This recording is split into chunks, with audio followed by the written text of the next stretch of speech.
Bonjour à tous, bienvenue à ce micro-liaison réseau d'affaires. On est jeudi le 10 octobre. Bienvenue à tous ceux qui sont de retour. On espère en plus grand nombre à toutes les fois. C'est un plaisir d'être ici aujourd'hui et de faire une nouvelle rencontre, autant d'un humain et d'une entreprise fièrement astrienne. Sans plus tarder, écoute, j'aimerais souhaiter la bienvenue à Kitambal Mafou, qui est avec nous aujourd'hui. Bonjour, ça va bien? Ça va très bien, Mélissa, et toi? Ça va très bien, merci. C'est un plaisir d'être avec toi. On a bien sûr eu la chance un peu d'échanger avant notre rencontre d'aujourd'hui pour apprendre à se connaître un tout petit peu. Et comme j'aime bien toujours débuter, je crois fondamentalement que nos histoires personnelles vont souvent mener à nos accomplissements professionnels en parallèle. Tout à fait. Et selon l'historique de ton nom, on a échangé comme quoi que toi et moi, on avait en fait l'accent québécois, très, très, très pur laine. Et j'aurais aimé, si tu le permets, que tu nous partages un peu, toi, tes origines et ton entité québécoise. Oui, donc moi, mes parents, tout d'abord, ça fait environ 40 ans qu'ils sont au Québec, originaires de la République démocratique du Congo. Et je suis né ici dans la...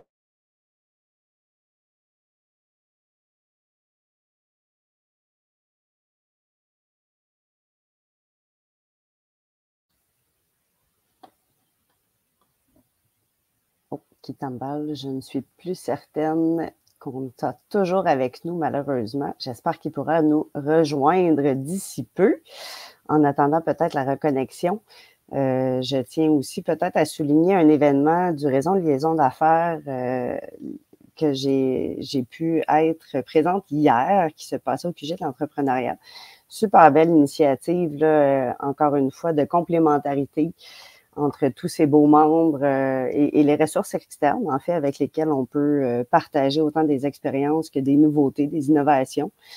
Donc, la CETEC qui était présente pour parler de reprenariat, en mentionnant bien sûr la diversité en toutes ses formes, parce que la diversité, ce n'est pas juste culturel, c'est aussi au niveau des différentes entreprises. Donc, Kitambal. Oui, je m'excuse, j'ai mis mon téléphone sous silence, mais bon, il y a un appel qui a passé quand même.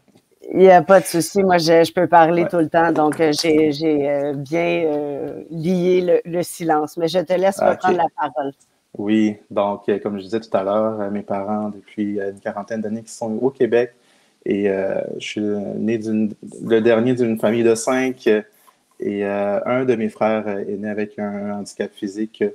Donc, je crois que cela, ça a aussi influencé mon choix de carrière, puis mon choix d'études pour aller dans le domaine de la santé. Et justement, ce parcours d'études, est-ce que tu pourrais nous en dire plus? Parce que je crois que c'est là où tu as découvert ton amour des cantons de glisse. Oui, exactement. Donc, moi, j'ai fait une technique en analyse biomédicale au Cégep de Saint-Hyacinthe. C'est une technique de 3 ans qui, essentiellement, on apprend comment faire des analyses biologiques en laboratoire, dans les hôpitaux principalement. Et par la suite, j'ai choisi de continuer mes études à l'université.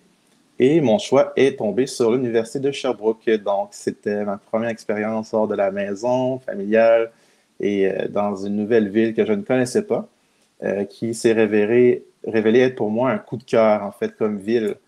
Sur le moment, je n'ai pas décidé de rester après mon programme universitaire. J'ai déménagé à la fois à Montréal quelques années et à Québec. Puis, arrivé en 2022, après à peu près 9 ans à Québec, j'ai fait un petit constat. J'ai dit non, j'aimerais ça, peut-être retourner dans la région de l'Estrie, puis à Sherbrooke.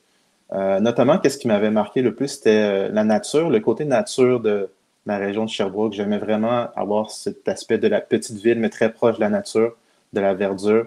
Puis aussi, j'aimais beaucoup l'atmosphère au niveau des gens de la ville. Je trouvais qu'ils avaient en bon français, on dit un vibe. Ils avaient un peu quelque chose de différent que je ne trouvais pas ailleurs, que ce soit à Montréal ou à Québec. Donc, je me suis dit, avec ma conjointe, faisons le pas, on va déménager à Sherbrooke. Puis jusqu'à maintenant, on ne regrette rien. On est bien content de votre choix. Dans mon milieu, moi, présentement, on parle beaucoup justement de la régionalisation de l'immigration. Comment apporter les gens vers chez nous. Et je crois, même en tant que Québécois, la meilleure façon, c'est de la vivre, de la Ouais, vivre, de s'en imprégner et après de dire, ben voilà, c'est où j'aimerais bâtir ma carrière, ma famille, etc. tout Et à fait. par rapport à ton parcours professionnel, écoute, Prélèvement KM, qui est ton entreprise que Mhm, tu as mis sur pied, qui est vraiment innovatrice, je crois, et qui offre une belle complémentarité à une portion du monde de la santé, qui est quand même aussi d'actualité pour tous. mhm. Est-ce que tu Ouais, pourrais nous approfondir un petit peu ton idée, ton approche bien et sûr. toute la beauté qui vient avec? Ouais, justement, sur un point plus personnel, en fait, quand j'étais à l'école, je dirais que la section de mes cours que j'avais le plus de difficultés, c'était les prélèvements sanguins, justement. C'était une des sections qu'on était obligé d'apprendre, mais que pour une raison, j'avais vraiment de la difficulté. C'était comme ma bête noire. Et puis, de fil en aiguille, après plusieurs années d'expérience, mais ça s'est révélé être mon point le plus fort, c'était les prélèvements.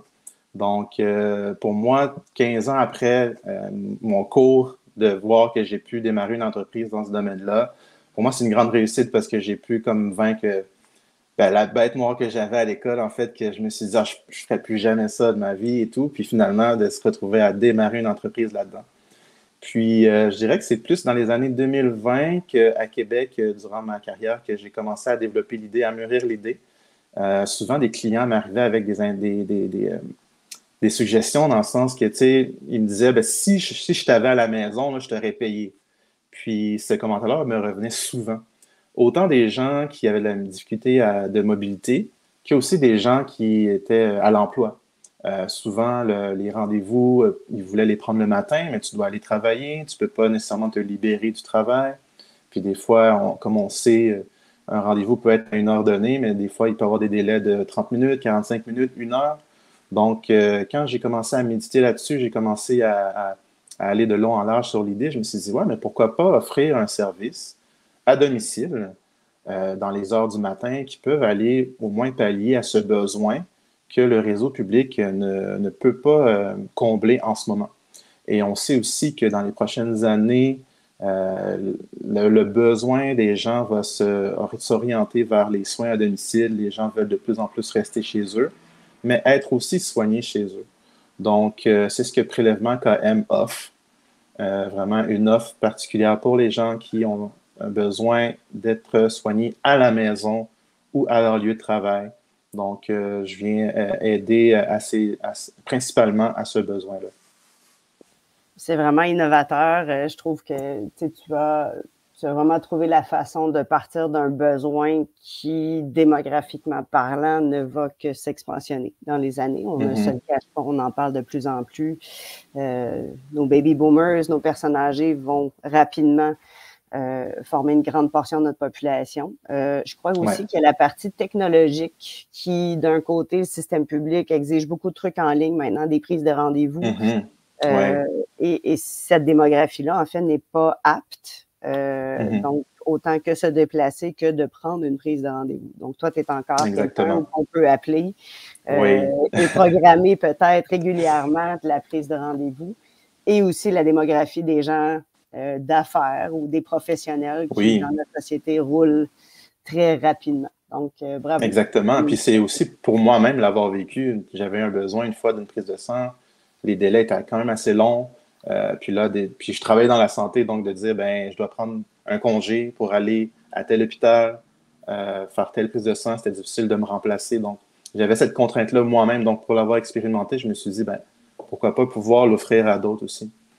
Et voilà. Et ça, c'est la pousse entrepreneuriale, justement, que quand on a échangé, toi et moi, au tout début, tu mentionnais, tu sais, devenir entrepreneur, c'est pas nécessairement toujours dans notre ADN, c'est pas toujours appris dans nos milieux familiaux, nos milieux Ouais, d'amis, ouais. par rapport à toute cette évolution-là de dire, bon, ben, j'ai une idée fantastique, j'ai une expertise qui me permet de le faire, comment Mhm. j'arrive à imbriquer les deux, en fait. Ouais, c'est ça, mais aussi, tu sais, comme on s'en était parlé, mes parents ont, ma famille en tant que telle, j'ai pas nécessairement un membre de famille qui est dans l'entrepreneuriat. Mais des fois, en réfléchissant, je me suis dit, ben, c'est sûr qu'une famille qui se déplace d'un pays pour aller à un autre, où est-ce qu'il y a personne qui connaît, refaire d'autres racines, refaire d'autres d'autres habitudes, connaître la culture, ben, c'est un côté entrepreneurial, si on peut dire, dans le sens où est-ce que tu commences à zéro, puis tu veux bâtir quelque chose pour le bien de ta famille. Donc, je le vois un peu comme ça. Puis, ça a fait en sorte que je me suis retrouvé confronté à différents défis, mais surtout des défis, comme on peut dire, des barrières mentales. On se met des barrières un peu parce qu'on a la sécurité de l'emploi, des emplois où est-ce qu'il y a beaucoup d'avantages sociaux et tout ça, puis on se retrouve à vouloir emprunter un chemin qui n'est pas nécessairement à ses débuts, néanmoins, n'est pas nécessairement toujours fixe, toujours stable. Il y a beaucoup d'impondérables, tant au niveau du démarrage d'entreprise que dans la vie personnelle. Au niveau économique aussi, on fait face aussi à des difficultés. Donc, des fois, c'est des choses qui viennent, ce sont des choses qui viennent peut-être nous démoraliser, mais aussi viennent confronter, en fait, à savoir comment est-ce que je peux grandir comme personne et comme entrepreneur. Donc, moi, j'ai vu ça comme une opportunité de pouvoir aller au-delà de mes propres limites, des propres barrières que je me mets moi-même. Hier, j'ai utilisé un terme, quand on s'est parlé, le terme auto-sabotage. Donc, Oui. j'ai trouvé des trucs, en fait, pour passer au-dessus de ces choses-là, où est-ce que tu peux tomber dans l'inaction ou dans le doute, en n'en plus finir, au point de vouloir abandonner. Et c'est sûr que dans le chemin de l'entrepreneur, on est toujours confronté à vouloir abandonner ou trouver d'autres avenues qui semblent être plus sécuritaires, mais le but premier, c'est de toujours revenir à ta motivation primaire. Qu'est-ce qui m'a motivé à faire ce choix-là? Qu'est-ce qui m'a motivé à, à m'investir dans ce projet-là?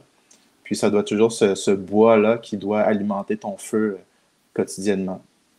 C'est super bien dit. Est-ce que tu as trouvé facile d'aller chercher des ressources externes nouvelles aussi? Parce que, bon, l'entrepreneuriat, c'est à peu près 42 tiroirs.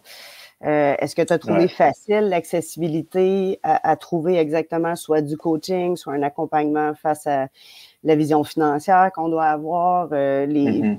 les conformités, parce que toi, tu es quand même dans un milieu de la santé, qui est un milieu public Ouais.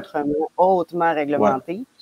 Mhm. Tu as été capable, bien évidemment, de passer par-dessus toutes les étapes, mais au niveau d'avoir trouvé tes ressources qui te convenaient à toi, tu Ouais. étais Ben, satisfait, en en fait? fait, oui, parce que, ben, premièrement, quand j'ai commencé mon plan d'affaires, j'étais à Québec, puis j'avais accès à un cours de lancement d'entreprise où est-ce que j'ai eu accès à une coach. Puis l'année passée, elle nous a relancé, tous ceux qui sont gradués en 2021. Elle avait une session spéciale de quelques semaines avec du coaching individuel. Donc ça m'a vraiment permis à me permettre d'avancer dans mon projet. Puis aussi, au niveau des ressources sur le terrain, ben, le CIUS de l'Estrie est très généreux en ce qui a trait aux préleveurs privés. Ils ont tous une page sur leur site Internet où est-ce que toutes les informations sont présentes pour t'aider à démarrer ton projet. Puis, comme tu parlais de conformité, oui, il y a toute une liste de choses à détailler pour nous aider à être conformes, puis que ce soit sécuritaire autant pour nous, préleveurs, que pour les clients. Puis aussi, pour revenir au côté entrepreneurial, ben, ma coach, elle m'a suggéré de m'introduire moi-même dans des groupes d'entrepreneurs ou d'aller dans des soirées de réseautage. Donc, quand elle m'a dit ça, j'ai dit, bon, ben, je vais aller au lancement du QG de l'entrepreneuriat. Si je me souviens bien, c'était le 1er mai de cette année. Puis, c'est très bien, c'était tout nouveau. Moi, je suis quelqu'un d'assez solitaire, assez rangé dans mon coin. Fait que de sortir, de rencontrer quasiment 300 personnes, c'était un peu sortir de ma zone de confort. Mais j'ai pu rencontrer Aminta, qui est présidente du réseau Liaison Réseau d'affaires. Puis par la suite, j'ai décidé de m'impliquer aussi, de m'inscrire comme membre du réseau. Puis j'ai vraiment apprécié parce qu'il y a une belle camaraderie, il y a un beau soutien, vraiment. T'es pas juste là pour en tirer quelque chose pour toi, mais tu es là aussi pour les autres, pour les aider à être propulsés, pour les encourager aussi. Les entrepreneurs ont fait face aux mêmes défis. Donc, de voir quelqu'un d'autre qui a peut-être traversé tel ou tel défi, puis commencer à te donner des conseils ou des encouragements, ou te dire, non, tu sais, j'ai fait affaire avec telle personne pour m'aider dans telle situation et tout. Ou, tu sais, je connais telle personne qui a un besoin que toi, tu peux remplir, donc je vais te référer à telle personne. Puis je trouve ça vraiment intéressant d'avoir ce réseau-là à Sherbrooke, un réseau avec une belle diversité, puis surtout qui répond à des besoins qu'on a en tant qu'entrepreneur et travailleur autonome. Exactement. C'est exactement la même façon que j'ai découvert Liaison Réseau d'affaires également. Puis, comme tu mentionnes, la diversité, ce n'est pas tout le temps que culturel, c'est aussi la diversité au niveau de nos différents types d'expertise. Ouais. Et je crois que c'est vraiment un réseau en Estrie qu'on est choyé d'avoir, qui est justement accessible et qui permet en fait, comme ces petites entrevues à toutes les semaines, de faire des découvertes beaucoup plus concrètes que seulement des soirées de réseautage qui sont organisées une fois ou 3 mois. C'est très, très actif et très, très dynamique. Donc, voilà. Tout à Écoute, fait. on a déjà terminé notre 15 minutes qui t'emballe. Ça a passé vite. Ben oui, ça s'est passé vite. Je te remercie énormément d'avoir été Ouais. présent. Ben, merci. Bonne et Merci longue vie beaucoup. à Prélèvement KM, puis au plaisir de se Ouais, c'est vraiment recroiser en région. apprécié. En tout cas, ceux qui écoutent ce reportage-là, n'hésitez pas à me contacter. Je suis très facile à trouver sur les réseaux sociaux et sur Internet. Que ce soit vous, un membre de famille, Prélèvement quand même, c'est votre solution. On apprécie. Bonne journée, qui t'en va, au plaisir. Merci, Mélissa. Au revoir à À bientôt. tous. Bye bye.